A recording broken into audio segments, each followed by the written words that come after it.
Hey guys, it's Tom from the River Somme, which is my home. That's a lie. Here's the truth. We're gonna talk about what could potentially be a low-end or maybe even a mid-tier gaming beast, the MSI GF63. Now, originally I wanted to look for a laptop that could do some gaming under $500, but that task seemed nigh impossible because, come on, what laptop can actually game while costing a little under $500? We could go for the lower-end laptops with APUs and integrated GPUs, but those don't chug. So let's talk about the MSI GF63 instead, a gaming laptop that costs around $560. So, first things first, let's go over the general specifications. The MSI GF63 is a 15.6-inch laptop with a 16:9 aspect ratio and a maximum screen resolution of 1920 by 1080 or 1080p. Unfortunately, this laptop doesn't really go above 60 Hz, but I don't think that's recommended or possible anyway with the GTX 1650.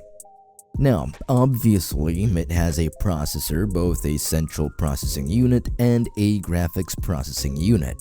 This specific model features the i5-10300H, a 4-core 8-thread CPU, which may sound a bit dated, but it can still carry its weight, and the NVIDIA GeForce GTX 1650 with 4 gigs of VRAM, which is as low-end gets.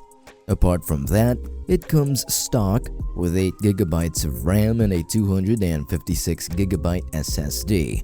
What about the build design and quality? Well, it just looks like almost every other gaming laptop. I mean, it looks exactly like a gaming laptop, sharp angles, angled designs, and it looks really, old gamery laptop-esque core. It's made of plastic and there is quite some noticeable flex on the screen.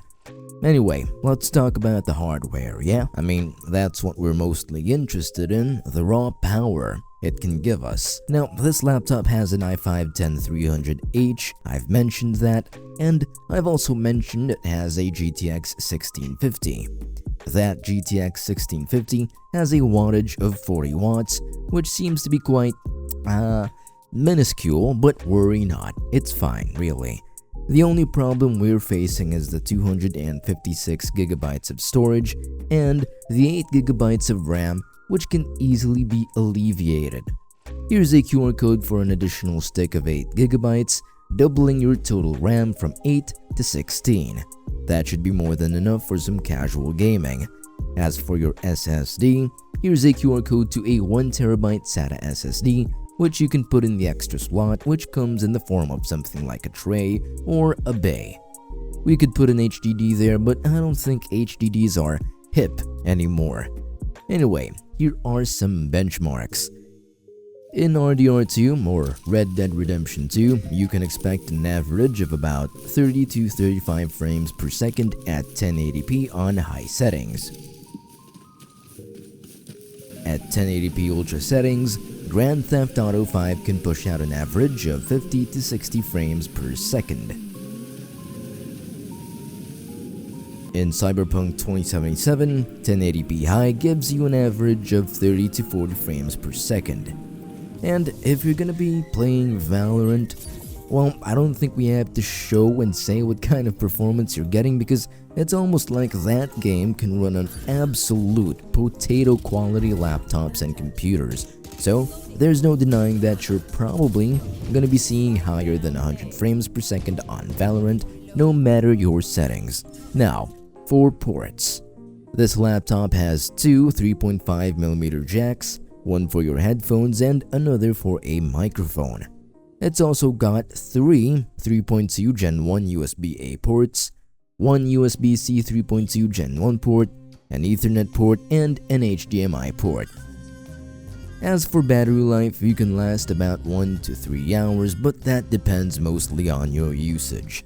The screen has about 250-ish nits of brightness, which isn't all that bright, but is fair enough in most uses. For less than $500, I think this laptop's a pretty alright deal. damn good deal. Gaming without having to crack open your piggy bank, scrounging for pennies, always feels nice. Anyway, here's the QR code for that laptop, and of course we can't forget the QR codes again for the products we've mentioned, like the extra RAM stick and the additional SSD. Our video editor was hard at work making those links work, so why not show your appreciation by leaving a like and a sub, or maybe even a comment. Have fun with this laptop if you bought it. Anyway, I'm Tom, and I hope you all have a great day.